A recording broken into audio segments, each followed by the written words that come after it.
Seja bem-vindo ao Seminário de Teologia e Vida Cristã Palavra da Vida. Você está em mais um curso de teologia cuja proposta é fazer alargar o seu conhecimento na área teológica, um curso descomplicado, contextualizado, provocativo, reflexivo e que faça sentido para a nossa vida cotidiana, porque entendemos que não só a construção conceitual da teologia, respeitando as correntes da teologia construída nesses quase 2000 anos, mas isso só não é suficiente. Nós pretendemos que a partir do entendimento bíblico, dos conceitos esclarecidos, nós possamos reproduzir isso em uma espiritualidade no nosso cotidiano. Vamos lá, amados. Você quer pontuar alguma coisa da aula passada? Diga aí. Eu acho que um completa o outro, né? A questão da fomentação. E aí o senhor falou dos eventos aleatórios, que não seriam... Os entretenimentos. Entretenimentos, que estava lembrando. Né? Aí eu queria pelo menos 2 exemplos. De entretenimento? Coisa que não influi nem contribui? Coisa que não edifica? São todos os eventos, sei lá, poderia, de repente, eu nem sei como que é a dinâmica das igrejas aqui, né? Eu vou pegar alguns exemplos de São Paulo, que muitas vezes as igrejas lá, elas caem em eventos que não tem proposta de edificar, não tem proposta de nutrir comunhão na vida dos irmãos. Às vezes, sei lá, vamos fazer aqui um cinema na igreja, pipoca e tudo mais, geralmente para os adolescentes, jovens, né? Ou um louvorzão que nem sempre, de fato, né, é uma proposta que edifica. Sei lá, mas tem tanta coisa estranha, né, acontecendo por aí. Eu gravo aquelas que são muito estranhas mesmo, tipo quase que arraial gospel nas igrejas, né? Ou então um evento que parece culto, mas o conteúdo, a proposta não é culto, porque você não tem uma mensagem bíblica, você não tem uma oração proposta, você não tem uma instrução, né, de forma nenhuma, que a gente vai ver aqui depois, essas questões de ter temas relevantes, né? Vou falar um pouquinho mais para frente aqui. Ou seja, você se reúne lá, mas Deus não falou, nós não fomos edificados, ali não foi feito algo que louvasse, que adorasse a Deus de fato, embora possa ter até música, mas necessariamente as músicas elas nem são tão bíblicas, né? Muitas vezes, tá vindo no caminho comentando com a minha esposa isso, né? A gente às vezes dá um saudosismo, né, irmão? A gente vai lembrando das músicas atrás lá, de adoração. Aí a gente foi lembrando, né, dessa questão de que muitas músicas, elas antes tinham mensagem bíblica, eram adorações, né, passava-se uma mensagem. Hoje, infelizmente, muito cunho emocional. O que eu quero dizer de eventos que é mais entretenimento, são coisas que não edificam mesmo, você não tem conteúdo bíblico, você não tem proposta mesmo, né? Diga.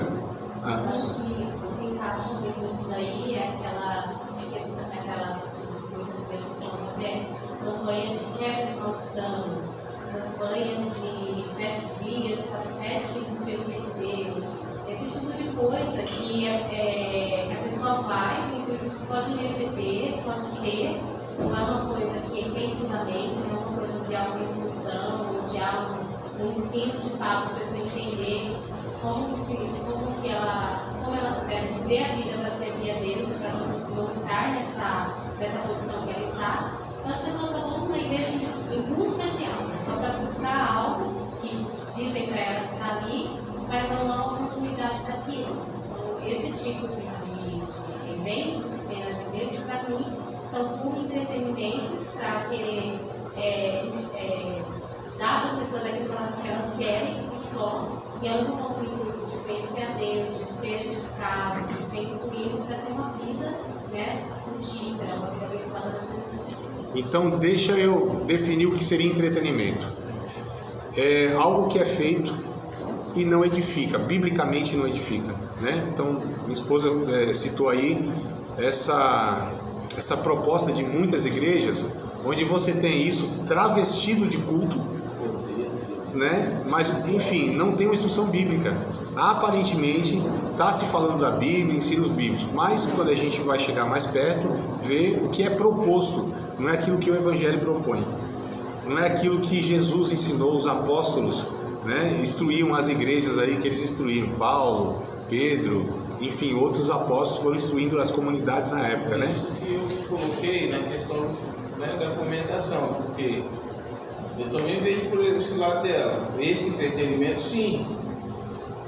Eu acho que é bem prejudicial. Agora, a questão do que o pastor falou, eu já não concordo muito, porque eu acho que é um entretenimento válido. Qual? Porque fomenta a comunhão. Por exemplo, um louvozão, uma reunião dos jovens para um cinema. Vamos assistir um filme bíblico, que tem um embasamento bíblico, vamos... Igual tem muitas que fazem, crianças, um acampamento aqui e tal. Tá, deixa eu só então, porque talvez... que fomenta uma comunhão, tá. Que fomenta é que eu não situei. Do... Deixa eu situar então. Quando eu coloquei entretenimento é em relação à igreja, o espaço, essa proposta de culto, né? Acampamentos, essas coisas paralelas, tudo bem, não é isso que eu estou me referindo como entretenimento para a igreja. Né? Eu estava abordando aqui no sentido de o que a gente faz nessa proposta aqui, de culto. Aí não, né? Porque quando você promove a comunhão, tá ótimo. Agora o entretenimento, a comunhão, ela tem também um propósito. Essa comunhão é só por estar juntos ou ali de alguma maneira é proposto algo, né? É proposto o quê nesse encontro de jovens? É só o jogar bola? É só isso? Não tem algo assim proposital? Não pode ser... Porque o que é o entretenimento? Pode até não ter uma pregação em si, Gerson. O que eu estou dizendo é o seguinte, tem que ser intencional. Lembra que a gente falou de igreja intencional? Você precisa ter um propósito, um objetivo. Não é assim, vamos reunir o pessoal, passar um dia para a gente, né, ter um lazer e tal. Tá, é bom, é válido. Mas quer dizer, por ser igreja, a gente precisa pensar numa coisa ainda mais profunda, que de fato gere comunhão, porque o estar junto necessariamente não é gerar comunhão. Isso não é automático. Não, vamos se reunir ali, não quer dizer que ali está havendo propositadamente uma comunhão, ali está sendo nutrido uma comunhão, relacionamento. Você precisa ter uma proposta ali, por mais seja uma atividade, né, lúdica, por mais seja lá uma atividade esportiva, mas você precisa ter algo definido ali, algo mais direcionado. Não sei se eu estou conseguindo fazer, né, entender, mas quando eu digo assim, esse entretenimento que não tem um conteúdo, sabe, um objetivo, algo que edifique mesmo. Não é o evento pelo evento. E a gente não pode pensar que se a gente reuniu pessoas ali, aquilo é benéfico, naturalmente vai ser benéfico. Não, é preciso ter uma intencionalidade. Tem um ponto muito delicado que é a questão igual as questões para fazer arrecadação, para gerar arrecadação, né, monetária. E aí as pessoas acabam pagando, crendo que está edificando. Não, o propósito daquilo ali, às vezes, não é um entretenimento, porque não é um propósito para levar, porque realmente é uma ação, né, para a igreja, para o templo, para o institucional, que é para arrecadar. Não quer dizer que você está comprando mais, que você está dando mais, que você está edificando. Sim. Se edificando. Sim. Isso é perigoso também. Eu acho um pouco perigoso. A gente quase não falou de dinheiro, a gente quase não fala de dinheiro, né? Dinheiro é uma coisa muito sensível, né? É muito delicado, porque tanto tem gente que acha que compra, né? Salvação, que compra. Não, eu digo assim, quando a gente fala de dinheiro na igreja, em relação à igreja, você tem os extremos, né? Você tem os extremos. Eu até brinco, né? Que a parte mais sensível, a anatomia espiritual, né? Aquela anatomia espiritual, quando a gente vai fazer esse mapeamento, né, do corpo espiritual, o nervo mais sensível que existe é aquele que liga o coração ao bolso, né? Então o pessoal fica meio... Tanto é que fala, na hora do dinheiro tem que cantar uma musiquinha para animar, parece que a unção abaixa, né? O pessoal fica meio apreensivo, todo mundo desconfiado. A gente tem dificuldade de falar de dinheiro, né? Ou fala-se de uma forma totalmente distorcida, ou você negligencia. O lidar com o dinheiro para nós parece que não é uma coisa natural, espiritual, parece que é meio suja. Parece uma coisa assim meio pecaminosa, né? Às vezes a gente vai dar uma palestra, pregar, eu nunca cobrei na minha vida, pra nada, moço. Absolutamente nada. Aí às vezes alguém traz uma oferta, parece estar meio escondido, assim, meio, pega aqui, irmão, pega aqui. Eu fico assim, mas o que está de errado aqui, né? Será que, né, é uma propina que eu estou recebendo? Que parece uma coisa legal, né? A gente tem essa dificuldade de falar de dinheiro. Só para não desviar tanto, a gente até poderia, até vamos um pouquinho mais para frente, se vocês me lembrarem, a gente até fala, a gente está falando de igreja, toda essa proposta, vamos falar também de dinheiro que envolve, né, biblicamente, o que há para nós de instrução sobre isso. Mas deixa eu só voltar um pouquinho para tentar expandir um pouco. Eu estou falando de uma forma bem genérica mesmo. Então você tem de fato essas comunhões, como que fala? Comunhão em plural. Comunhões. Agora eu peguei vocês, né? Que nem eu sei. Essa comunhão no coletivo, Esse ajuntamento. pode ser assim? Pronto, então. Esse ajuntamento, essa comunhão no coletivo, aí você tem sim esses grupos, faixas etárias, interessante, você tem crianças. Você trabalha com crianças de uma forma. Eu estou falando de uma forma mais para adultos, eu estou falando de uma questão mais genérica no sentido de culto para nós. É claro que aí você tem eventos específicos, por exemplo, num culto, uma criança de 2, 3, 4, 5 anos, para mim não faz sentido ela estar no culto como o nosso, colocar elas lá na cadeira para ficar ouvindo o pregador, se nem às vezes a gente entende o que o cara está falando. Imagina as criancinhas, e fazê-las ficar lá 2 horas sentadas, ou em pé mais parada, né? Não é compatível com a faixa etária. Então, lógico que a gente tem essas peculiaridades, a gente tem essas questões, esses olhares, né? Enfim, a gente sabe das faixas etárias, dos gêneros na igreja, que é muito bom quando você consegue alcançá-los especificamente, que daqui a pouco eu vou falar, eu chego lá, né? Que eu ainda não tinha pontuado, mas já que você trouxe esse ponto, claro, então você tem trabalhos específicos, mas aí a gente não está falando de culto, a gente não está falando dessa proposta mais pontual que a gente está abordando aqui, né? Agora sim, o que eu quero que os irmãos entendam é que o ajuntamento pelo ajuntamento não é edificante automaticamente. Você precisa ter uma proposta, um objetivo ali, né? Vamos colocar o pessoal ali para um churrascão e tal, juntar os jovens, vamos fazer um luau na praia, tá? Mas como vai ser direcionado? Isso é o que a gente tem que pensar. Não é só jogar o povo, não é só reunir o povo. Porque há reuniões, inclusive, que nem são boas, que nem geram coisas boas, né? Há ajuntamento, que na verdade, ele é um ajuntamento onde não há comunhão. Nem toda reunião, ela gera comunhão. Inclusive, a reunião que até é ruim. Havia uma reunião lá na igreja de Corinto que Paulo disse: vocês nem deveriam se reunir dessa forma. Vocês estão se reunindo para pior, não é para melhor, porque vocês se reúnem de uma forma egoísta, né? Quantas vezes a gente vê, às vezes, algum grupo que as pessoas não conseguem entrar nele, né? Da mesma faixa etária, você tem um grupo de jovens, por exemplo, e aí chegam outros jovens, eles não conseguem estar acolhendo, como que fala, meu Deus do céu? Sendo nutridas, incluindo, é isso que a palavra, incluindo, você não consegue. Então não é porque se ajuntou, porque está um grupo ali, que aquilo de fato está sendo benéfico, né? Então é nesse sentido. Então assim, a gente precisa sempre entender que tudo que a gente vai fazer precisa ter um propósito, precisa ter um objetivo. O que nós queremos de fato com essa ação, né? Com esse ajuntamento, com essa reunião. Porque quando a gente se junta aqui, qual que é o propósito aqui? Não é cantar, é para estudar. E se a gente vai num louvorzão, também possivelmente não é um estudo, é música, né? Agora esses louvorzões aí, é só para escutar música também? Que músicas são essas? Então eu acho que sempre a gente precisa, tudo que for fazer, sempre parar e falar qual é o propósito disto. O que nós queremos com isso? Onde nós queremos chegar? O que a gente quer passar para esse grupo? Onde a gente quer levar esse pessoal, né? Então assim, a gente precisa contemplar tudo isso. Olha na igreja que coisa interessante. Nós temos grupos de crianças, de casais, né? Adultos, casais, jovens, adolescentes também. Terceira idade quase não tem trabalho. E as viúvas? E as mães solteiras?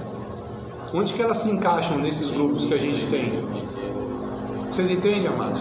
A necessidade que a gente tem de alcançar todos, e a gente precisa pensar, se a gente está pensando em igreja, como esse ajuntamento de pessoas, essa estrutura que nós recebemos, pessoas de diversas situações de vida, porque é o que acontece. Hoje é dia 28 ou 29? 29, né? 29 de março de 2023. 8h21. Tá tudo certo. Então tá todo mundo no dia 29 de março de 2023, às 8h21 aqui, né? Pode ter um fuso horário diferente. Mas aqui tá todo mundo no mesmo tempo, no mesmo espaço. Só que, olha que coisa interessante. Se eu perguntar para a irmã aqui, o tempo que ela tá não é o mesmo tempo que eu tô. Ela pode estar no tempo de rir, eu posso estar no tempo de chorar. Mas também pode estar no tempo de plantar, eu posso estar no tempo de colher. A irmã Regina pode estar no tempo de abraçar, eu posso estar no tempo de afastar-me de abraçar. Então, olha o que o Salomão em Eclesiastes 3 diz: há tempo existencial diferente na vida das pessoas. Então, eu preciso entender isso, eu preciso contemplar isso, né? Eu preciso direcionar a palavra de Deus, eu preciso ter sensibilidade do Espírito para entender e alcançar. O João, na sua primeira carta, capítulo de número 2, se não me falha a memória, primeira carta de João, epístola, né? João, capítulo 2, tem um texto interessante que ele né, assim, a gente chama por inferência, não é que ele está dando uma referência direta, né? Mas aqui a gente percebe, ó, a membresia, entre aspas, da igreja, verso 14, por exemplo, né? 13, 14, a gente vê algo bem interessante aqui. Pais, primeira carta de João, capítulo 2, vamos do 12, 13 e 14. 1 João, capítulo 2, versos 12, 13 e 14. Isso, lá no finalzinho da Bíblia, lá no finalzinho, não é evangelho, é carta, né? Então vamos lá para o final da Bíblia. 1 João, capítulo 2, versos 12, 13 e o 14. Filhinhos, escrevo-vos, porque pelo seu nome vos são perdoados os pecados. Pais, escrevo-vos, porque conheceste aquele que é desde o princípio. Jovens, escrevo-vos, porque vencestes o maligno. E vos escrevi, filhos, porque conhecestes o Pai. E vos escrevi, pais, porque já conheceste aquele que é desde o princípio. E eu vos escrevi, jovens, porque sois fortes e a palavra de Deus está em vós, já venceste o maligno. Aqui a gente tem crianças, aqui a gente tem jovens e aqui a gente tem adultos, pais. Então, só para a gente entender essa diversidade, amados, a gente não fala da mesma linguagem para todos. Vai falar com um adolescente aí do jeito que você fala com um ancião. A linguagem não comunica. O assunto, o tema, não faz sentido o que você aborda para um, porque eles estão em fases existenciais, tempos existenciais diferentes de vida. O que para um é interessante, para o outro não faz o menor sentido, amados. Vai falar de repente um tema para as mulheres que seria adequado para as mulheres com os homens, desinteressante, não faz sentido, e vice-versa. Vai reúne as mulheres lá, a gente que é homem, a gente vê que a reunião delas é totalmente diferente da nossa, né? A nossa é calada, já começa por aí. Esperando. Nós, delas não. Mas aí tem aquele outro lance da aula passada. Você já reuniu com o Gerson já? Oi? Não entendi. Você já se reuniu com o Gerson? Com o Gerson? Não. Então, vou falar que eu reuniu de outra cara. É diferente. Porque é igual outro ponto da aula passada, um grupo de jovens. Sim. A gente chega, porta fecha. Um grupo de mulheres, homem chega, porta fecha. É egoísmo? Não seria um egoísmo? Voltando à aula passada, aquela questão de eu sou irmão, eu sou um cristão, exemplar, fiz tudo certo, aquele que está daquele jeito, ele está tudo errado. Não, mas calma aí, deixa eu entender. Lembra da aula passada? Sim, não, mas deixa eu entender. Você levou assim, não. Isso não é. Falou que isso é um egoísmo da parte, né? Da pessoa. Não é questão de, como se diz, uma falta de comunhão. Seria como um egoísmo. Tá, mas deixa eu entender para saber essa... Sim, aí um grupo de jovens. Tá, entrou Aí aonde? chega um... Não, o grupo de jovens está ali na igreja hoje. Ah, tá, sim. Aí chega um... No grupo, no culto, na igreja, tá. Chega um senhor para se relacionar com aqueles jovens. Sim. Porta fecha. O culto público, você está falando? Um culto Na público? igreja hoje, o grupo aqui, nós estamos aqui. Tá. O grupo das mulheres estão ali. Eu chego lá, só eu de homem sento lá. Uhum. As meninas já vão, fecham a cara, vão mudar de assunto, chegou o irmão. Por que não participar? Então, aí depende muito, né? Por exemplo, na igreja sexta-feira agora vai ter culto com as mulheres, né? Não é culto de mulheres, tá, amados? Vamos corrigir esses banners aí, pelo amor de Jesus Cristo, eu não aguento mais. De mulher só para mulher. Não, é que é chá para mulheres, chá de mulheres, chá de pastores, café de pastores. Amado, a gente vai pegar os pastores, moer e fazer o café. Assim. Então não é chá de pastores, é com ou é para, tá bom? Chá de mulheres. A gente não vai ralar as irmãs lá, não fazer o chazinho delas, não. Mas brincadeiras à parte. Brincadeiras à parte. Por exemplo, vai ter o culto com as mulheres, né? Ou para as mulheres lá na sexta-feira na nossa igreja. vai ser um tema específico, vai ter coisa específica. É direcionado. O que eu vou fazer lá não tem sentido. Não tem sentido. Mas se eu fosse, eu acho que seria bem recebido, talvez. A igreja, se o culto for público, se for aberto, tudo bem, né?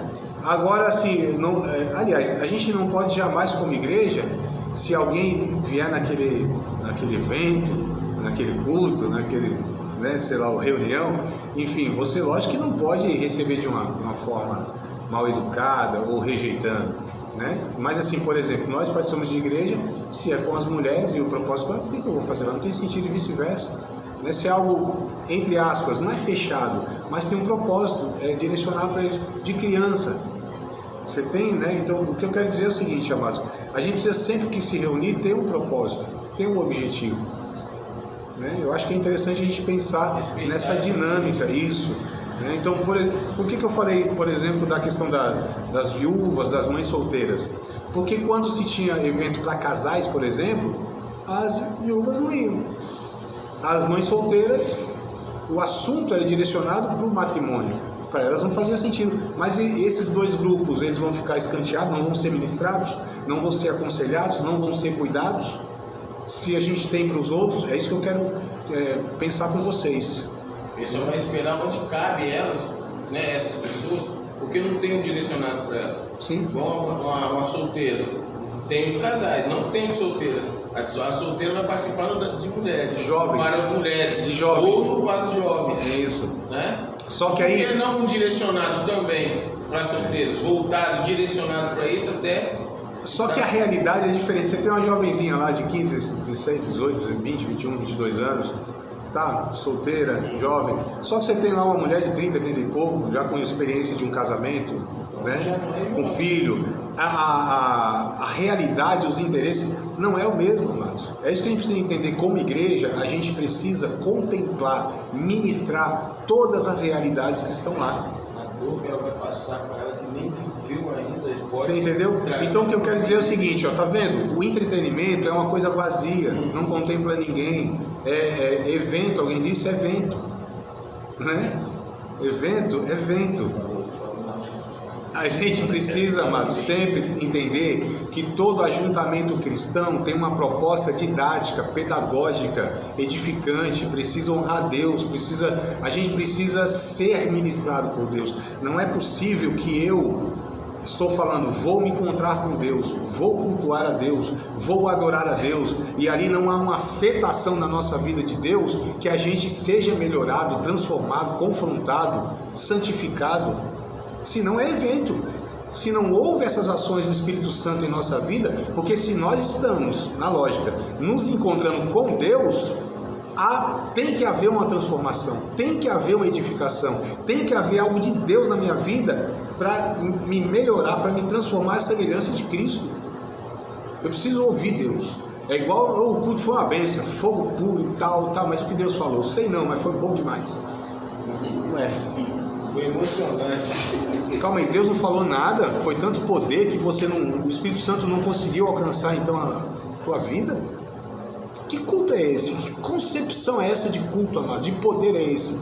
Que Deus não falou conosco? Porque nós somos transformados quando Deus fala com a gente.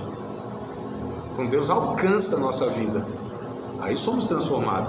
É a palavra de Deus que nos transforma. É a voz de Deus ecoando na nossa vida que nos transforma. É por isso que a gente precisa repensar. A gente está fazendo o quê? Será que não é um entretenimento até num cultão de domingo? Porque não ouve a voz de Deus, não ouve a instrução, o conselho de Deus ecoando lá no nosso meio? Se não houve Cristo no centro lá e a gente falando dele, falando com ele, adorando, né? Então a gente precisa só rever esses pontos aí. Tranquilo? Posso? Vamos lá. Então isso aí foi só uma recapitulação da aula passada. Eu vou falar sobre igreja relevante, amados. Uma igreja relevante. Então nós falamos sobre uma igreja intencional, os pontos, né? Igreja saudável, que é onde entrou isso aí, né? Igreja saudável. E agora igreja relevante. O que é uma igreja relevante? É uma igreja que ela... vou fazer só para a gente entender o que seria uma relevância. Imagine as nossas igrejas, onde elas estão situadas, plantadas geograficamente. A gente precisa pensar o seguinte: se esta igreja ela deixasse de existir, sei lá, não abriu mais, virou outro trem lá, né? Porque tem muito espaço que era templo, virou bar, motel e um bocado de coisa, né? Um monte de coisa, comércio lá, né? Então imagina só que esse espaço que a gente chama de igreja se reúne, deixe de existir naquele local. A pergunta é, se isso acontecer, que diferença fará para aquele bairro, para aquela rua, para aqueles vizinhos, no entorno? Que diferença fará? Então, se fizer alguma diferença, se tiver alguma falta ali, então aquela igreja era relevante, ela era importante para aquele local, ela afetava positivamente o entorno. Se, quando aquela igreja deixou de estar lá, os vizinhos deram glória a Deus, graças a Deus, porque não tem um barulho que incomodava, os carros na frente da garagem, a sujeira na rua, porque às vezes tem igreja que some dali e o povo dá glória a Deus, né? Os vizinhos, né? Graças a Deus que essa igreja deixou, porque trazia muito mais algo negativo do que positivo. Então, a igreja relevante é aquela igreja que, se deixar de existir ali, ela fará falta para o bairro, para a rua, para os vizinhos, para a cidade, fará falta. Então, isso é relevante, né? Agora, igreja que ela existe e deixa de existir e ninguém sentiu falta. Tem um rei na Bíblia, lá no Antigo Testamento, que diz que ele morreu e ninguém sentiu falta. Foi sem deixar saudade. O texto diz isso. Você imagina? Foi sem deixar saudade nenhuma. Como a gente fala, foi tarde, né? E a igreja não pode ser assim, amado, tá? Então, o que é a igreja relevante? Coloquei 1, 2, 3, 4 pontos aqui pra gente pensar, tá bom? Primeiro ponto aqui, para uma igreja ser relevante, tem que ter um projeto para a comunidade. Uma igreja plantada no bairro precisa ter um projeto para aquele bairro, tá? Precisa servir aquele bairro. Um projeto para servir o bairro. Um projeto. Porque senão a pessoa vai dar aquele escape. Não, o projeto aqui é ganhar almas. Não, o projeto, veja bem, vamos lá. Social. Não, vamos ver lá, calma aí. Deixa eu dar uns exemplos aqui. Você tem um bairro que ele é muito, economicamente é muito prejudicado. Criminalidade possivelmente é mais alta lá, índice de roubo, homicídio, né? A estrutura familiar possivelmente é uma carência muito grande. Então, assim, cada igreja precisa fazer um mapeamento de onde ela está situada. Ela foi plantada ali por Deus, em qual contexto? Então a gente precisa saber qual é a nossa missão ali. A partir de entender, aí você vai ter um projeto para aquela realidade. Que talvez não seja o mesmo projeto de igreja plantada num residencial de alto luxo, condomínio, né, de nível elevado, mais econômico. A demanda não vai ser a mesma, é diferente. Mas não quer dizer que não tem, porque rico também precisa de salvação. Rico também tem desestrutura familiar. Também não, aliás, muitos deles se suicidam, têm depressão. Então a igreja precisa identificar onde é que ela foi plantada. E aí qual é o desafio missional dela. Então qual é o projeto? Depende, tem que ter um projeto. Ela precisa fazer essa leitura. Então as nossas igrejas onde elas estão, primeiro nós precisamos conhecer o entorno. Isso, o entorno lá, para fazer o mapeamento. Olha que coisa interessante, a gente despreza, a gente pensa que Deus vai revelar as coisas tudo, mas Deus deu um negócio chamado, aqui ó, córtex, aqui ó, frontal, massa cinzenta, é um trenzinho que fica aqui dentro do crânio, e tem um negócio chamado neurônio, entendeu? Eles funcionam e aí faz a gente pensar. Deus deu esse negócio para cada um de nós. Então a gente assim, é cheio de Deus, cheio do Espírito Santo e tal, mas o cérebro continua sendo usado por Deus. Então a gente precisa pensar. O que Paulo diz? Levando todo entendimento cativo em obediência a Cristo. Buscar as coisas que são de cima, pensai. Ó, então a gente precisa, amados, estar usando a inteligência que Deus nos deu, essa leitura espiritual que nós chamamos de discernimento da realidade e não da alienação do que está acontecendo no mundo, né? Porque as pessoas acham que quanto mais crente, mais você não se envolve com essas coisas. Nosso negócio é só ganhar alma e estar dentro de igreja, em cima do monte, descendo para o vale. Não é, amados? A gente precisa servir. A igreja precisa ser serva do mundo, nesse sentido de que a gente precisa levar sinalizar o reino de Deus naquele contexto. Chamados para fora. Exato. Mas a gente está muito cômodo dentro. E a gente quer chamar o povo para dentro. Não é? Tem que criar uma convivência para poder. Exato. Exato. Você sabia, meu Fábio, que a gente não foi chamado para ir do céu? Acho que eu já falei isso para vocês em outra aula, não foi? Fique aí, viu, mano? Vai embora, não é heresia não. Calma aí que eu vou falar agora. Parece ser heresia, mas segura aí até o final da aula, eu conserto isso. Nós somos chamados para ir para o inferno, irmãos.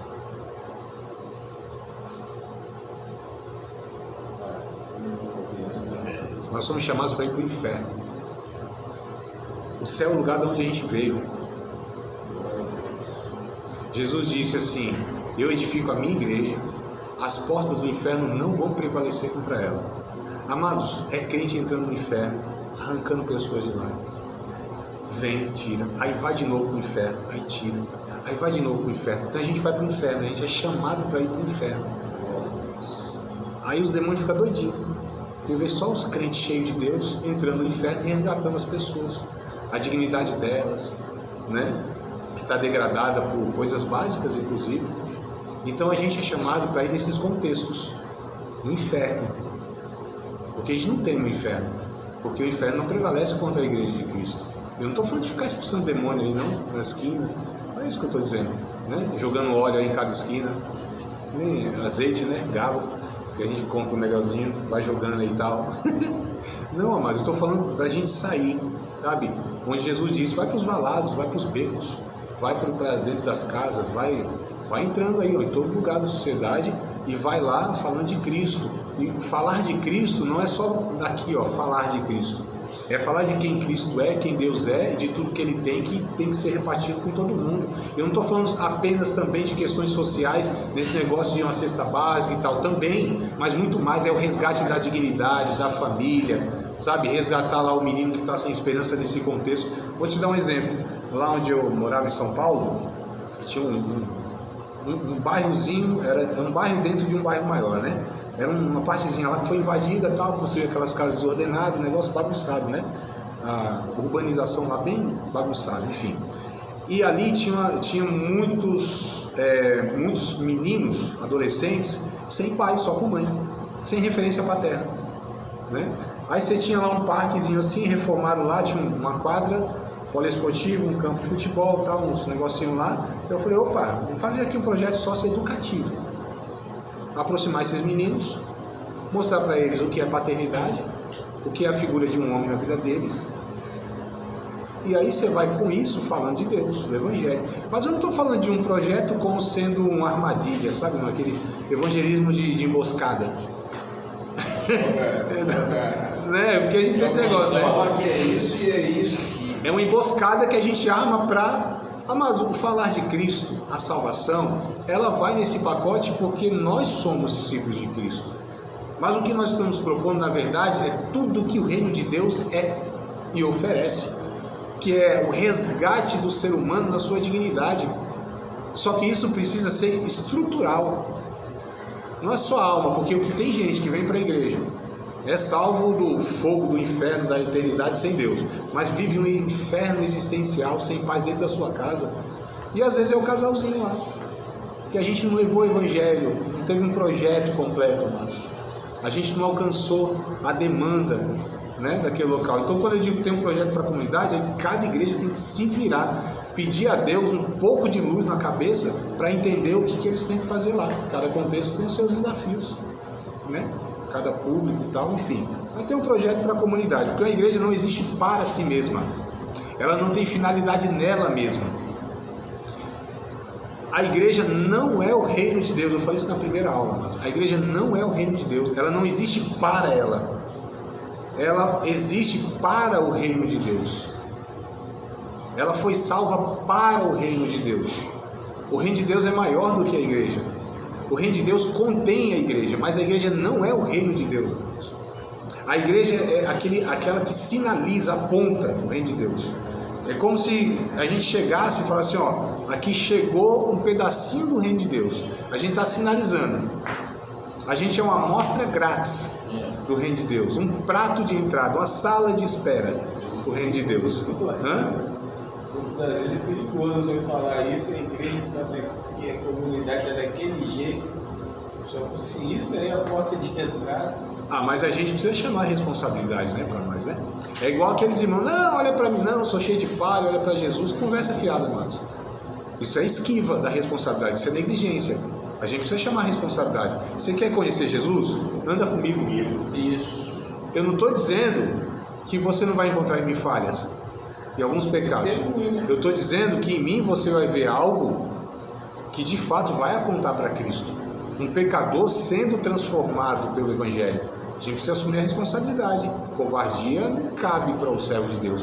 Deus não nos deu um espírito de covardia, sim de ousadia, de moderação e de amor, que Paulo disse, né? Então não é arrogância espiritual, não é você vender uma super espiritualidade ou uma falsa santidade, mas fala, eu conheci Cristo, eu estou andando com Ele, vem andar comigo que você vai vê-lo, né?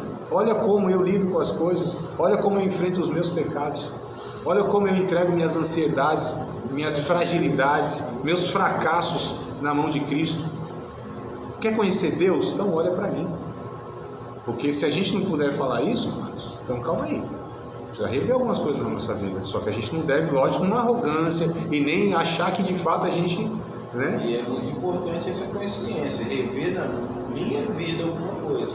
Não é rever na vida do pastor que eu estou ali, não é rever na vida da igreja que eu resolvi frequentar, né?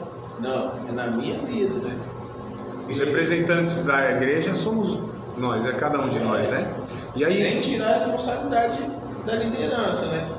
Mas tem que ter essa consciência. Pois é, olha que coisa interessante, meu irmão.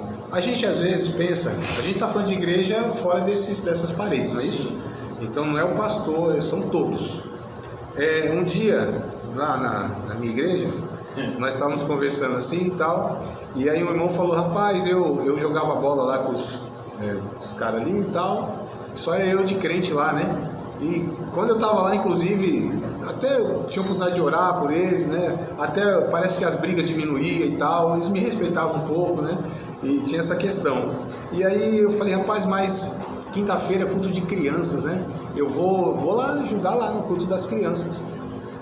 Ele ficava na porta lá e tal, né? Ajudar. E porque isso foi falado, né? A gente está precisando de gente que ajude aqui e tal, e tudo mais, um monte de gente da igreja. Aí o cara que estava lá, que era o pastor dos caras lá, era o pastor dos caras. Não estou falando que era pastor, ministerialmente falando, mas era o pastor dos caras. Era quem Deus tinha como pastor daqueles caras jogando bola lá. Ele falou, rapaz, você vai embora, poxa, que tristeza que a gente vai ficar aqui. Então nós tiramos um pastor de lá, que era o único pastor que os caras tinham, a gente trouxe pra cá, que a gente fala é aqui. Meu Deus do céu, então a gente não está entendendo, amados, qual é o papel da igreja. A gente acha que a igreja é centralizar, é trazer todo mundo para esse espaço. Não é. É justamente fazer isso, espalhar. Vai espalhando. Quando a gente quer fazer esse ajuntamento, muito ajuntamento, só ajuntamento, sem o espalhamento, a gente está imitando a Torre de Babel. Vamos fazer um nome para a gente, vamos chegar até o céu daqui, que daqui a gente alcança Deus fácil, né? Vamos ficar por aqui. Aí Deus disse, não, mas a ordem que eu dei foi para vocês se espalharem. Aí Deus dá um jeito. E é bem mais antes do que da Torre de Babel, né? O momento é muito curto, a gente começa a ninguém se entender, a gente começa a bater cabeça logo antes, para ficar fora do propósito. Então só para a gente pensar nessas questões, né? Mas enfim, primeiro ponto é isso, tem um projeto para a comunidade, aí cada um tem que se virar para saber qual é o projeto que vai ter lá. Segundo ponto de uma igreja relevante, alcance as escolas. Alcançar as escolas. Eu ainda não, eu fiz até acho que a pesquisa, mas saiu da minha mente, tá? Mas lá em São Paulo, a população escolar, eu vivi muito tempo lá, então, né? Tem as informações são mais precisas na minha cabeça. Eu até fiz a pesquisa aqui no ano passado, mas acabou fugindo agora da memória. Só para vocês entenderem, em São Paulo, olha o campo missionário que a gente tem em São Paulo, mas e as igrejas não entendem isso. Você sabe qual é a população escolar da cidade de São Paulo, do estado de São Paulo, melhor dizendo? 4 milhões. 4 milhões? é mais do que a população do estado do Espírito Santo. Que aqui acho que está 3 milhões e 600, alguma coisa assim, né? Não me falha a memória. Vocês sabem a população aqui? Mais ou menos isso aí, 3 milhões e 600, 3 milhões e 700. A população escolar de São Paulo, os menininhos lá e tal, adolescente, aquela coisa toda, são 4 milhões, é mais do que o estado nosso aqui, ó. Então, olha só, alcançar as escolas, amados, a gente precisa ter projeto para as escolas. Eu vou passar depois, me lembrem, eu vou passar se vocês me lembrarem, tá? Então, eu estou colocando uma condição aqui, eu só vou passar se vocês me lembrarem, que eu tenho certeza que eu pisar num nível maior, a cabeça balançou, eu esqueci tudo isso aí. Então, assim, me lembrem, para passar para vocês o link da Escola da Vida, é um projeto Escola da Vida, tá bom? Um projeto aí do grupo MPC, né? Esse MPC, até o outro brincou, não é Meninas para Casar, tá? É Mocidade para Cristo, MPC, que é um grupo de jovens, né? Isso aí, ó, da década de 60, 70, se não me falha a memória, e até hoje permanece, tá? São duas frentes que eles, desde 1970, aqui no Brasil, eles criaram aí essas duas frentes. Uma para alcançar as escolas, que é a Mocidade para Cristo, né? Esse MPC, e eles têm esse projeto na escola. Entra nas escolas lá, tem um projeto muito interessante. Se vocês se interessarem, a gente conversa depois lá no grupo e tal. Só vou dar aqui uma pinceladinha, tá? Então, alcançar as escolas, amados. O campo missionário que nós temos, nossos jovens, nossos adolescentes, a gente precisa alcançar as escolas. Fala assim, André, mas difícil, os diretores, eles não, sabe, parece que não tem muita simpatia com a igreja. Não quer, depende também, né? O que a gente vai levar como projeto? Não é chegar lá, abrir a Bíblia no meio da aula, falar, professor, dá licença que eu quero falar de Jesus. Não é isso. Não é assim. Aqui eu ainda não consegui, mas em nome de Jesus eu vou dar continuidade nisso. Aqui em São Paulo eu comecei a fazer, que é dar palestra para os adolescentes lá. A partir de 12 anos, mais ou menos, 10, 11, 12 anos para frente, né? Até 17, que é mais ou menos esse período que eles estão na escola. Com prevenção de drogas, essa palestra. Amados, não teve um diretor falando, a gente não quer isso. Pelo contrário, pelo amor de Deus, a gente estava desejoso que alguém viesse falar o que ele sabe da realidade lá, sobre paternidade, sobre sexualidade, gravidez precoce, DST, doenças sexualmente transmissíveis, esses temas, amados. E a gente vai falando sobre isso, conquistando esses jovens, né? Tudo isso à luz da Bíblia. Isso é um projeto para a escola, alcançar as escolas. Porque quem vocês acham que vão fazer isso?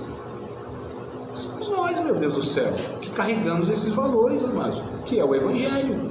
Então a igreja relevante, ela alcança as escolas, ela entende que as escolas é um campo missionário.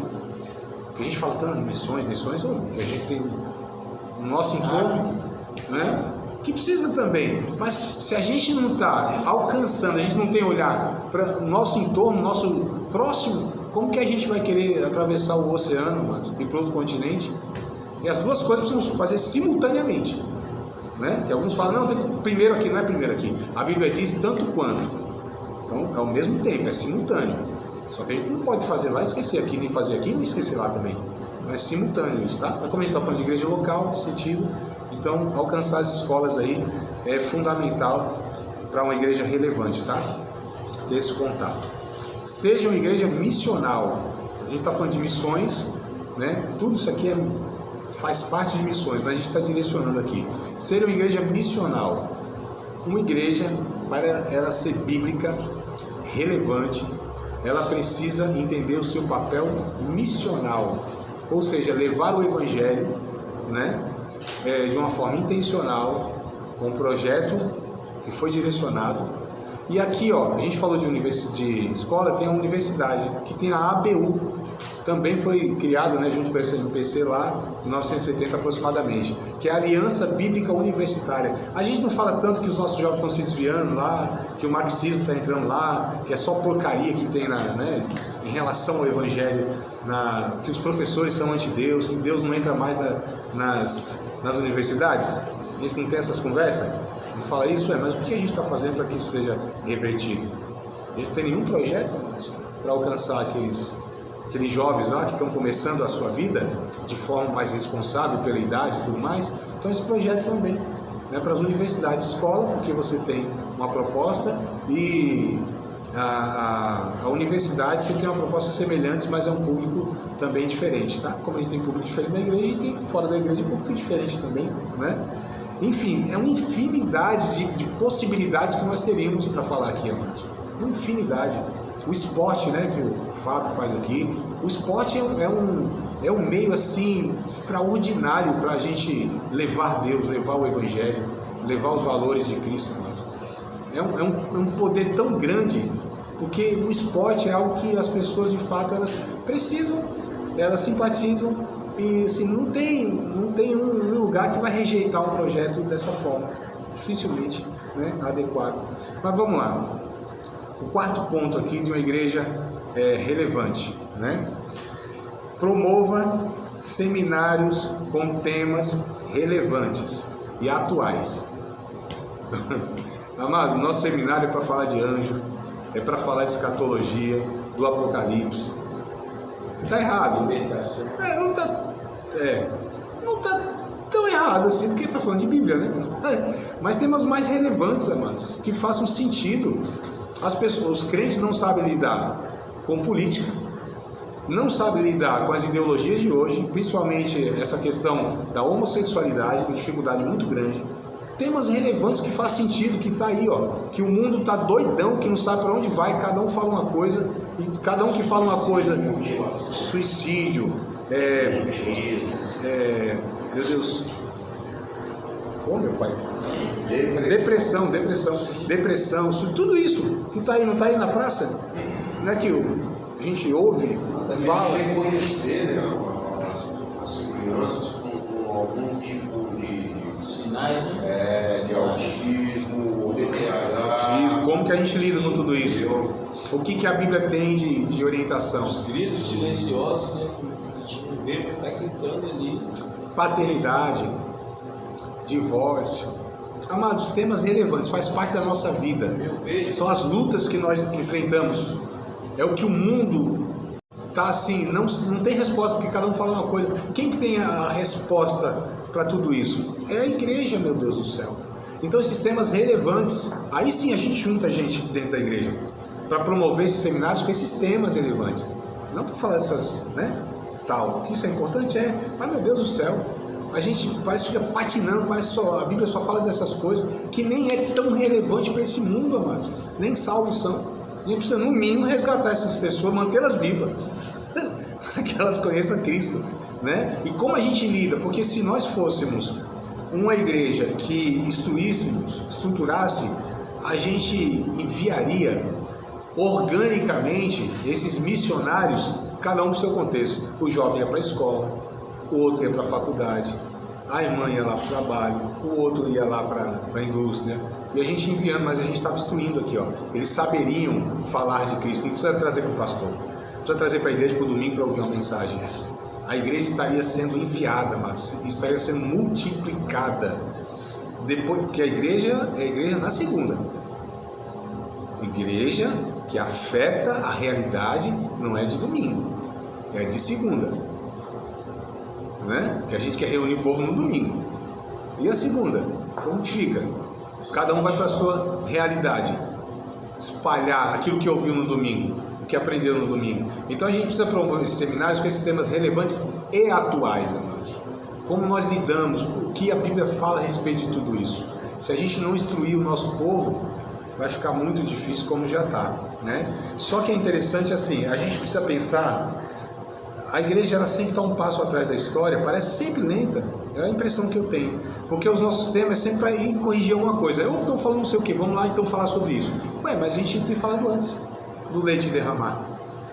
É agora que a gente vai falar, por exemplo, sobre divórcio? Agora que a gente está vendo um índice alarmante dentro das igrejas? É agora que a gente vai falar sobre homossexualidade? Que a gente está vendo isso dentro das nossas igrejas com os nossos filhos? Por que a gente é sempre reativo? A gente sempre está reagindo. Por que a gente não é preventivo, amados? Devemos prevenir isso, ter, né, ações preventivas. Então, por exemplo, quando você trata sobre família, você já está prevenindo o possível divórcio, a desestrutura familiar, o menino nas drogas por falta de paternidade. Você já está prevenindo. Então a gente tem que fazer a manutenção preventiva, não a corretiva. Porque a corretiva é sempre mais trabalhosa. O leite já derramou, a desgraça já está feita, as feridas já estão causadas, as pessoas já estão aí todas cheias de trauma. É lógico, tem que fazer, sim. Se tem a demanda, tem que fazer. Mas por que a gente sempre parece estar correndo atrás do prejuízo, irmãos? Então, promover esses seminários que sejam com temas relevantes, atuais, e que a gente seja preventivo, se antecipe ao mundo, amado. A igreja, ela é profética. Ela deve ser profética. Ela tem que olhar lá na frente, onde não existem as coisas ainda. Essa deve ser a visão da igreja. É o olhar de Deus, que olha lá na frente, que enxerga lá na frente, né? A gente, às vezes, põe eu nunca sei o nome daquele trem dos animais assim, que tem assim. Viseira? Vamos falar tapume, viseira. Eu só sei que é aquilo que limita, né, a visão do animal. A gente parece que é sempre limitado, a gente não enxerga um horizonte, a gente não consegue enxergar o que vai ser a sociedade daqui a 10 anos. A gente não consegue, sempre com o olho lá atrás, sempre atrasado, sempre no saudosismo, sempre. A gente não parece que não tem esse olhar profético. Quem era o profeta? Via aquilo que o resto não via, a visão de Deus. Nós temos um telescópio poderoso, que são as profecias bíblicas, já dizendo que esse mundo ele vai ser, já está sendo, e a gente sempre teve isso aqui, há 2000 anos atrás já nos foi entregue. E por que a gente parece que ainda não usa esse óculosinho aqui, ó? Com essa luneta, lupa, sei lá que trem é isso aqui, né? Telescópio poderoso, muito mais do que o Hubble, né? Então, eles escapem aí e falar, não, já está escrito, vai acontecer, não tem o que fazer. Eu ouvi falar isso. Não, porque aí é mais cômodo mesmo, né? Ah, não tem jeito, então é assim mesmo, né? É aquele cara, não tem jeito. Isso é o covarde, é o acomodado. Não tem mais expectativa. Então assim, o mundo tá aí desgraçado mesmo e vai de mal a pior. Então, se eu tô salvo, tá bom, né? Então deixa eu cuidar da minha salvação, né? E aí agora, voltando, já que eu já entrei, voltando um pouquinho, você fala a luz da Bíblia. Mas como que eu vou gerar um conteúdo se eu não tenho a Bíblia? Mas quem não tem a Bíblia, Gerson? Quem não tem? Porque tem muitos que da igreja que tá indo ali, mas não tem como gerar nenhum conteúdo à luz da Bíblia. Mas por que ele não tem se está na igreja, já aceitou Cristo e é regenerado? Então, a gente precisa se perguntar isso aí. Então, igual, eu lembro até lá quando a gente tinha a escola bíblica, quando eu vim pra cá, né, a questão das revistas. E aí as revistas hoje, as editoras, as grandes editoras, elas estão abordando os temas atuais, né? Gênero, violência e tudo. Mas é a dificuldade de casar, às vezes, com a Bíblia. Aí já não estou falando da realidade lá da nossa igreja, mas a minha. Eu olhando ali, como é que eu acho isso na Bíblia? Mas você percebe, não é isso que a gente está falando? Que a igreja ela precisa não ter entretenimento, mas ser proposital. Precisa ensinar o evangelho, a aula passada. Você precisa preparar os cristãos. Então a gente já está falando isso. É o conjunto de tudo isso. Amados, a igreja bíblica, saudável e relevante é o conjunto de tudo isso. Então a gente já tem falado, é preciso fazer essas coisas. Então por que não tem Bíblia? Porque não está fazendo? Mas não estamos falando, é preciso fazer então. É preciso fazer. Né? E agora está se despertando uma geração que tem os dois lados. E aí eu acho que assim, vem um avivamento. Porque é uma nova geração que já tem os dois lados. Você faz essa Bíblia e o mundo, como está assim. Conhecimento, né? Então fica mais fácil para expor.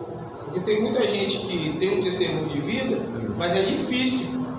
Aí se converteu, conheceu a Bíblia, mas não consegue expressar. Por exemplo, eu vou contar meu testemunho. Tudo onde eu fui, lá no fundo que eu fui e voltei, mas eu não consigo expressar à luz da Bíblia. Mas o que você está fazendo aqui? Você não está buscando... Sim, hoje está. Então, isso. Exato. Mas só que eu estou falando assim, no contexto atual de muitas igrejas.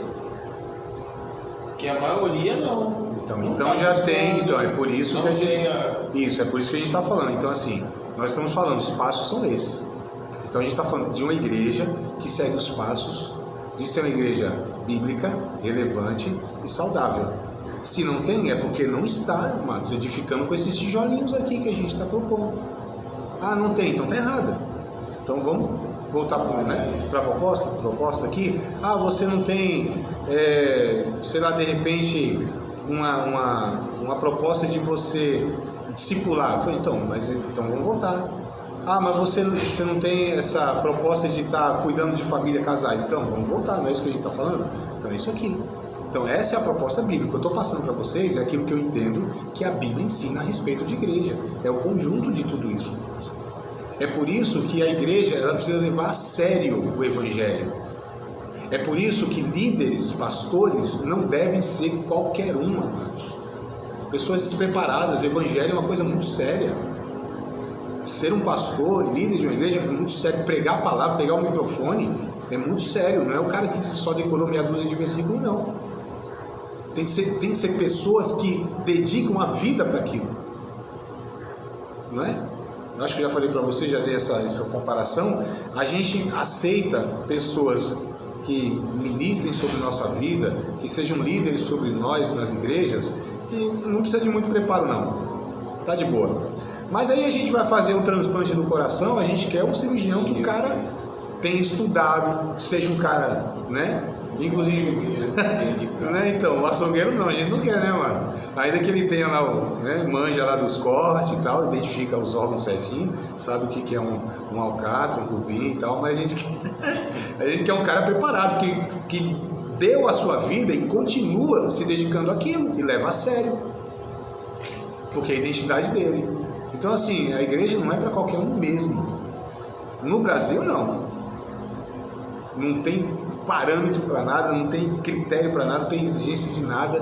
Qualquer um, literalmente, aluga um salãozinho lá, põe lá uma placa, sei lá o que, pastor, e vai tocando barco de qualquer forma. E a gente vê essas aberrações aí, esses despreparos. Isso não é evangelho, isso não é igreja bíblica. É tudo menos igreja. Então é muito sério o negócio. Os pastores, para mim, são os caras mais capacitados por Deus que a gente tem na terra. Devem ser, deveriam ser. A gente deveria exigir isso. Porque assim, essas pessoas, elas são responsáveis para apontar tudo isso. Elas não... A igreja é de Cristo, é Ele que edifica, fato, não é? Só que aí tem que começar por essas pessoas, são as mais responsáveis para fazer essas coisas acontecerem nesse sentido, da responsabilidade da parcela humana que nos cabe. Tá, não tem isso na igreja, mas por que não tem? Quem é o cara lá? Você é chamado por Deus? O cara se preparou para aquilo? Tem mesmo a unção do pastorado? Esse líder aqui entendeu o seu papel, a seriedade e o que ele tem que se dedicar para aquilo? Ou a gente vai assim, a toque de caixa, e vai, né? Eu tive um pastor, ele falava assim, alguns foram ungidos por Deus, outros foram abusados com óleo, mas melado com azeite na testa lá, mas não foi ungido por Deus, capacitado. Eu entendo que uma pessoa chamada para o pastorado e para o ministério é uma pessoa que ela foi capacitada por Deus e essa pessoa responde a essa capacitação, a esse chamado. Eu não reconheço um monte de gente como pastor aí. Pode ter tido, inclusive a análise sociológica que faz, poxa, isso aqui é um pastorzão, porque a igreja, olha aqui, 1.000 membros, 2.000 membros. Aqui eu ainda, pelo menos não conheço assim, igrejas. São Paulo é outra história, né? Assim, no sentido, eu não estou falando bem de São Paulo e mal daqui, não é isso, amado, só estou fazendo essa comparação porque... tem gente para voltar à igreja. É muita gente, exato. Ninguém falando. E é o centro financeiro do Brasil e tal, né? Então assim, você...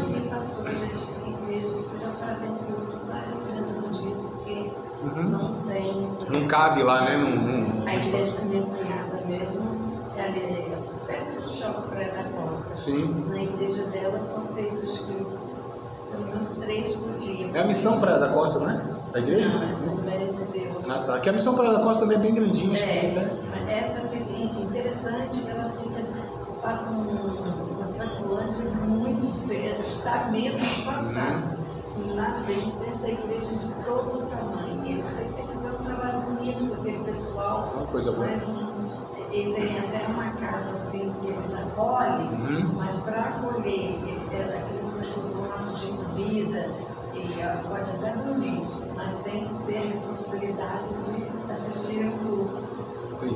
eles não só dão o pão, né? Eles exigem que eles vão ali assistir o culto também. Aí é aquilo, né? Uns se convertem, outros vão para onde eles querem ir, mas não deixou de fazer o vídeo ali. Então, um trabalho muito bonito dele, mas passa um papelão muito feio. E a igreja é linda, imensa, imensa. Eu não sei quantos membros, sabe quanto tem lá, não, mais ou menos? Não, eu vou perguntar. 3, 4, 5 mil. Eu vou perguntar. Chega mais ou menos isso? Eu vou perguntar para a minha cunhada, eles têm um trabalho muito bonito. Eles fazem aqui, fazem fora do país. Um trabalho lindo, lindo. Tá, porque em São Paulo você tem muitas igrejas com esses membros, né? Esse número de membros. 3 mil, 4 mil, 5 mil, 6 mil, 7 mil. Pela Universal é tudo parecido com a Universal, ó. São Paulo. É tudo lotado, tudo grande. É, muitas são, muitas são. E o que eu quero dizer é o seguinte, amados. Então a gente tem aí todo esse desafio e você tem que haver pessoas que primeiro levem a sério o Evangelho, sejam convertidas, busquem capacitação, todas as ferramentas naturais e sobrenaturais que estão dispostas por Deus para nós. E mesmo assim haverá um desafio muito grande. O que eu estou falando aqui não é uma coisa tranquila, vamos fazer isso. Não, mas isso aqui é um desafio absurdo. Absurdo isso aqui. É Deus que frutifica esse negócio. É Deus que faz vingar isso aqui. É Deus que, né, que de fato, a igreja é de Cristo. A gente não está falando aqui, nós vamos fazer e vamos... Não, é tudo na dependência de Deus. A gente sabe que tudo é a graça de Deus, é o Espírito Santo. Só que há a parcela de responsabilidade nossa nesse processo, porque a igreja é um projeto divino constituído pelos humanos, seres humanos, né? Então esse que é a questão. Mas enfim, só para a gente entender, igreja bíblica, relevante e saudável, ao meu ver, tem que ter todas essas características aqui que eu compartilhei com vocês. É mais cômodo, o que parece ser mais difícil. Eu fui na palestra da pastora Jane, ela é psicanalista, delegada, pastora, advogada, várias coisas. Aí questão da responsabilidade social. Aí ela foi falar sobre violência doméstica. Os pastores, né, ficaram meio assim, porque é mais fácil você tratar o estuprador, né? Você trazer ele para Cristo. E a vítima? Por que você não quer ver ele na cadeia? Você quer ver ele, que ele aceita Jesus, se converte e todo mundo tem que perdoar ele. E a vítima? Qual o seu papel? O que o senhor fez? Deu até um certo desconforto. Olha um tema bom aí, violência doméstica, né? É violência doméstica. A gente falar dentro das igrejas. É perigoso, assim, não é perigoso, é delicado, porque afeta geralmente, na maioria das vezes, o homem. Geralmente o homem quem é? O pastor, né? O homem da casa, geralmente é o pastor. O pastor que agride a esposa. O pastor que é o pastor na igreja, em casa, ele é o marido severo, é o pai severo, que às vezes vai agora pegando fogo lá em área. Você viu, né? O pastor lá que começa agora essa semana o julgamento dele. Ele matou o filho, estuprou, matou e queimou. Eu estou lembrando aqui, a minha risada, lógico que não é por causa da tragédia aí, da desgraça, não. O que eu estou lembrando aqui, que o outro disse, mas rapaz, o pastor pode fazer essas coisas? Eu falei, o pastor pode, só não pode salvo fazer essas coisas, né? Só o salvo que não faz, o pastor faz. Então nem todo pastor é um salvo. Você pega outras religiões, Amados, você pega padre, você pega pastor, mas veja bem, você pega figura amados, na sua igreja.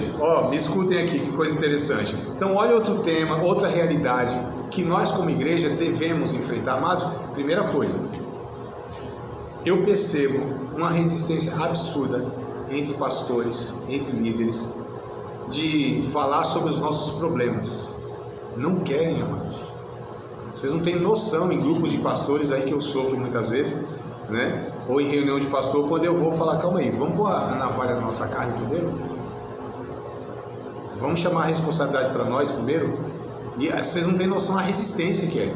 Vocês não têm noção as caras feias que fazem. Então, se a gente não colocar a navalha na nossa carne, se a gente não tratar os nossos pecados internos, como a gente vai querer ser uma igreja relevante, irmãos? Se a gente não lida com seriedade. Então, assim, é absurdo você ter dentro das nossas igrejas esse índice que se tem lá na zona leste de São Paulo, isso aí já há muitos anos atrás, né? 8, 9, 10, alguma coisa assim, anos atrás. Foi criada uma ONG chamada Mulher Viva. Essa ONG Mulher Viva é para tratar da violência doméstica. Foi constatado que mais de 75% a 80% aproximadamente dos casos de violência doméstica era dentro de lares cristãos. E de cada 10 mulheres, 8 eram mulheres de pastores e obreiros. Olha o absurdo que nós chegamos, né? Então a gente precisa, mas tratar desses temas. Se a gente quer ser uma igreja bíblica séria, se a gente quer ser levado a sério por essa sociedade, a gente precisa estar tratando das coisas sérias, irmãos. Então os nossos cultos para ver anjo, para falar de anjo e essas coisas todas, calma aí.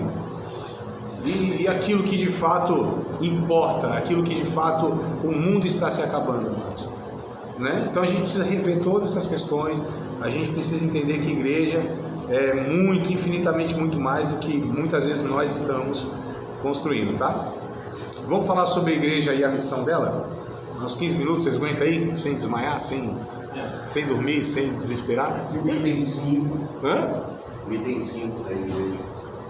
Igreja e sua missão. Igreja e sua missão. Né? Nós falamos sobre igreja e sua identidade, esses 3 pontos. Edificar uma igreja intencional, saudável e relevante. Agora a gente vai falar sobre igreja e sua missão, tá? É outro tópico, tá? Igreja e sua missão. Eu vou falar de 3 igrejas que atuaram na sociedade. Estou falando de 3 igrejas bíblicas.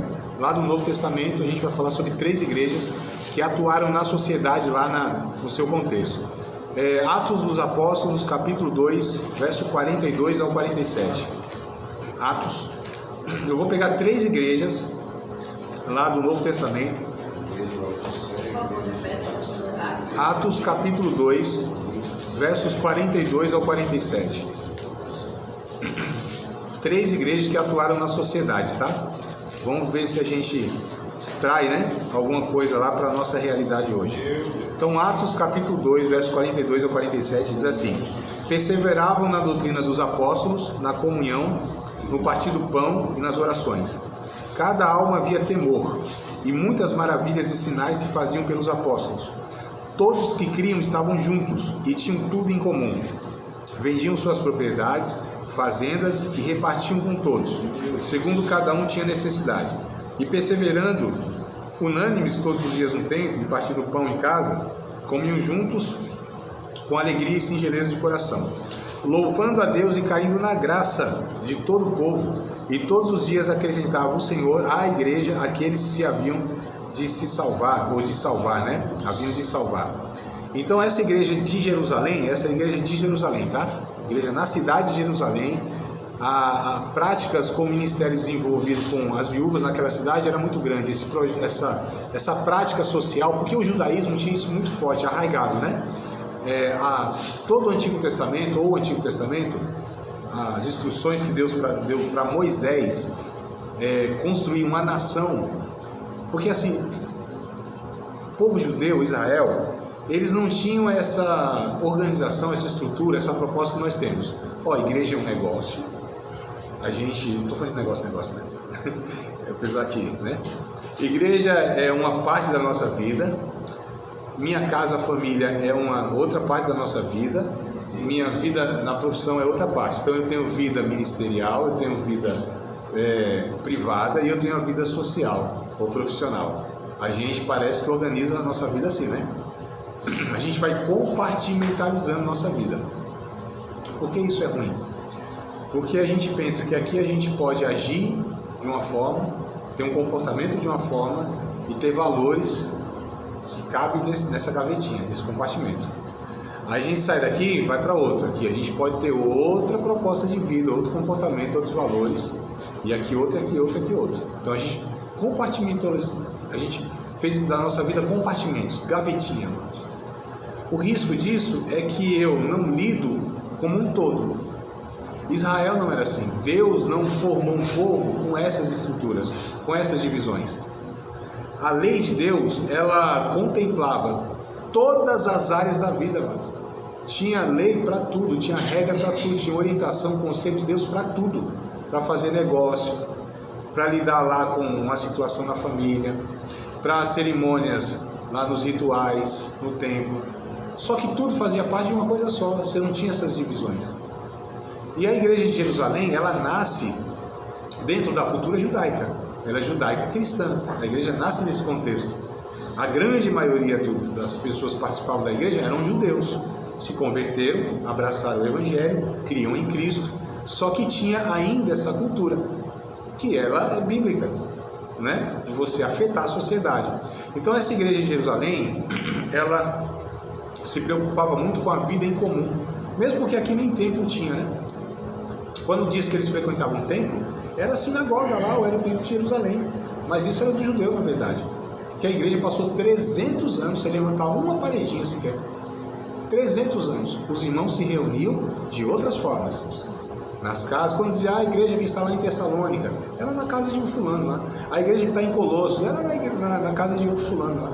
A igreja que está lá em Filadélfia, em Laodiceia, né, as igrejas ali do Apocalipse, era na casa dos irmãos, de alguns cedia lá e tal.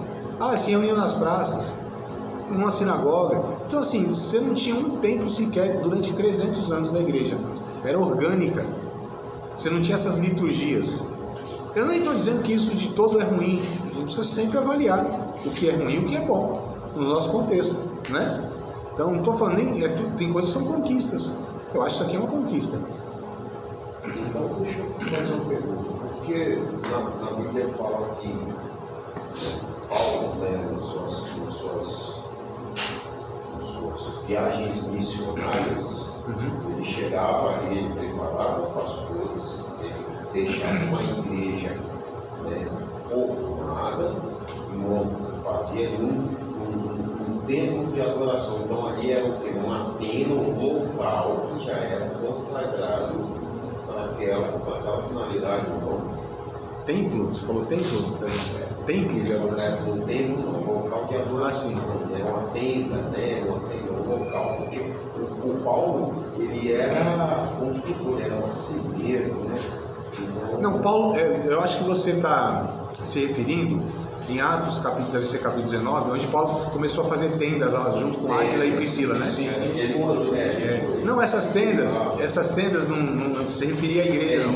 Então, em cima da tradução, em cima do que se diz em hebraico, ou talvez em uma outra tradução, ele construía, né, tenda, né, local de adoração que era. Né? Não, amado, então deixa eu pontuar isso aí, explicar.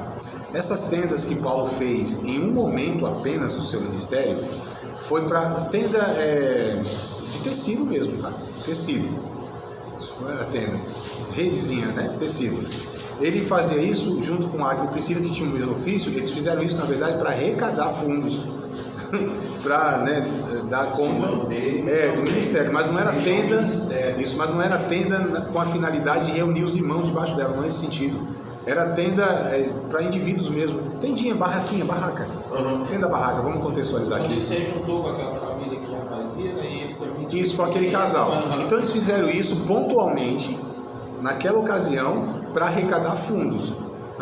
Né? Porque eles tinham demanda lá nessa missionária, ou que tinha recurso lá. Mas não é que ele fez isso, essas tendas a gente não deve entender como um local onde as pessoas se reuniam, não. Ele fazia para comercializar isso, para ter fundos. Tá? Só para... Não, só para a gente não entender. Então, assim, ele fazia tenda de tecido, mas com essa finalidade, isso foi muito pontual. E a parte de discipulado que ele fazia, porque ele viajava, ele chegava no local, ele se mantinha, mas ele também instaurava naquele local a igreja, né? Ele discipulava pessoas. Sim. E ali nessa região. Não há dúvida, se é a comunidade, nessa comunidade vocês estão bagunçando um lado, vocês estão pecando do outro. Quando for adoração tem que ser assim, tem que ser assado, para que não haja escândalo. Porque Tessalônica, Coríntios, as viagens de Paulo, as 3 viagens, né, que ele fez ali, ele montou igreja. Não, eu acho que ele estrutura. Não, calma aí. O que vocês estão se referindo como igreja? Né? Isso eu quero entender. Não, sim, mas essa Um local físico? Não. O local da adoração. Não, então não tinha um local da adoração. Havia, geralmente, casa, é isso que eu estou falando, como eram essas igrejas. A gente vai chegar em alguns textos desses, né? Era geralmente a casa de alguém que era cedida, a casa de Lídia, por exemplo, né? Que tinha aparentemente uma casa grande. Lídia era uma mulher que ela tinha um comércio de púrpura, né, de tecido, tinha lá empregados, inclusive. Quando diz que toda a sua casa se converteu, não é só os seus parentes, todos os que estavam sob a casa dela, a responsabilidade dela nessa questão. Então, por exemplo, na casa de Lídia se reunia, só um exemplo. Então era na casa de uma pessoa, ela cedia lá o espaço e ele se reunia lá periodicamente. Às vezes na sinagoga, porque Paulo era judeu, né? Era considerado um mestre, um rabi. Então ele tinha esse trâmite, tinha esse acesso. Então ele chegava, onde chegava numa cidade, identificando que tinha uma sinagoga, ele ia lá logo no dia de sábado, que é onde eles se reuniam. A partir dali, muitas vezes, os caras deixavam ele falar lá algumas semanas, às vezes expulsavam e ele ia para outro contexto, ou para outra cidade. Então, só para a gente entender como eram essas igrejas nesse tempo. Eram pequenas reuniões, né, grupos de pessoas, pequenas mesmo, geralmente em casas, tá? E eles se reuniam lá, mas não tinha essa estrutura, você não tinha essa formalidade, você não tinha essas liturgias. A gente percebe que era muito simples. Oravam, expunham algum texto bíblico, alguma palavra. Geralmente Paulo pegava o Antigo Testamento para que a partir do Antigo Testamento anunciasse a Cristo, porque o contexto muitas vezes tinha os judeus estavam espalhados pelo mundo nesse tempo. E Paulo usava dessa prerrogativa de ser judeu e de ter judeus ali, porque os judeus o recebiam, porque ele era um fariseu, o grupo mais rígido, um dos mais considerados do judaísmo. Ele tinha Paulo era famoso entre os judeus, ele era considerado. Paulo era uma pessoa distinta da sociedade do mundo. Paulo era um dos maiores sábios, filósofos. Não estou exagerando em nada, nem o termo que eu estou colocando aqui é exagero. Um dos maiores filósofos que havia, tanto é que ele discutia com filósofos da época, assim, no mesmo nível. Paulo era um cara, que não tinha essas expressões, né? Academicamente, intelectualmente, ele era um cara socialmente, ele era um cara assim, impressionante. A envergadura que Paulo tinha, a capacitação que Paulo tinha, era uma coisa extraordinária, humanamente falando, amado. Estou falando da perspectiva humana. Não foi à toa que Deus chama e salva Paulo para essa obra. Pedro não usou Pedro, só que numa limitação. Pedro tinha uma limitação muito grande intelectualmente, na formação dele. Pedro era analfabeto, ele disse: eu sou um homem sem letra. Cético. Analfabeto, né? E a gente até fala, Deus usa analfabeto? Lógico que usa. Lá no Antigo Testamento não diz que Jacó era analfabeto. Vocês sabiam dessa informação? Jacó era analfabeto, que ele amava Raquel e não lia. É que tá chegando no final da aula, a gente vai dando essas mancadas assim, né? Amada, a gente sai da carne, sai do espírito, entra na carne, mas a gente volta aqui, viu? Brincadeiras à parte. Então assim, a gente percebe, Pedro foi usado em uma realidade. Paulo foi usado para escrever 13 cartas, amados, da Bíblia. Veja só, Paulo é quem Deus usou para trazer toda essa profundidade teológica, essas complexidades da revelação de Deus. É um cara que Deus usou para alcançar todo mundo. Ele tinha trâmite em todas as culturas da época do mundo. Só para a gente entender, Deus usa a pessoa simples, usa. Só que vai ter uma limitação, e eu não quero ser essa pessoa limitada. O que depender de mim, eu vou buscar com as minhas limitações, romper essas limitações, para que Deus não ache em mim uma limitação que não possa me usar naquele contexto. Sei que sempre vai ter muitos, mas se depender de mim, eu vou sempre buscando em Deus romper isso. É essa perspectiva, que não pegar, a gente não pode se nivelar por baixo, a gente não pode ser aquelas pessoas que, a gente, tá vendo, Deus usou Pedro, era analfabeto, então Deus vai me usar e eu vou continuar analfabeto. Ué, por que a gente sempre se pauta pelo inferior? Porque é mais cômodo. Por que a gente não busca, então, o outro exemplo que a gente tem na outra ponta? Porque vai nos custar mais, né? Mas só para entender, então Paulo, ele tinha essa identidade ministerial. Ele chegava no local, procurava uma sinagoga, lá geralmente era expulso mesmo, né? Só que alguém que ouvia, abria a porta da sua casa, então Paulo e anunciar o evangelho lá. Muitas vezes, aí sim, ganhava pessoas para Cristo, identificava um chamado pastoral em alguém, discipulava essa pessoa, deixava lá a igreja, nesse sentido, e ia para outro canto. Isso foi a vida de Paulo durante 30, 40 anos aproximadamente. Mas nesse caso, a gente não pode pensar de igreja naquela época com essas propostas aqui. Não tem nada a ver, é outra história. E ele não mudou por isso. Dizem que os mais estudiosos que ele só teve contato, né, por 3 dias, né, mesmo assim, não cronologicamente consecutivos, somente pela tradição. Então olha que coisa interessante. Agora eu volto a falar, tá? A gente está encerrando aqui a aula. Depois eu volto, que eu não acabei aqui, né, sobre a introdução, eu vou voltar nessa igreja de Jerusalém, tá? Nesse contexto e nesse perfil da igreja atuando dessa forma, nesse contexto cultural. Eu não estou dizendo que isso aqui não é bênção, mas isso aqui é uma bênção. Imagina, tá chovendo aqui, a gente está estudando aqui com chuva na cabeça. Sim. Então é uma bênção. As estruturas, elas não são ruins em si. A gente não deve viver em função disso. A gente nem deve medir se Deus está abençoando ou não a comunidade de fé por conta das estruturas ou dos números ou dos eventos que nós fazemos, das atividades que nós temos. É isso que a gente precisa repensar, tá? Porque eu vejo tudo que a igreja tem conquistado, socialmente falando, patrimonialmente falando, isso é muito bom, se a gente conseguir usar isso, reverter de uma maneira que honre a Deus, que sirva as pessoas, e não que as pessoas sirvam essa estrutura. Não que isso aqui seja feito em detrimento da vida das pessoas. Não que os eventos e os cultos arrebentem as pessoas nos bastidores das suas vidas, amados. É isso que a gente precisa rever no nosso contexto, né?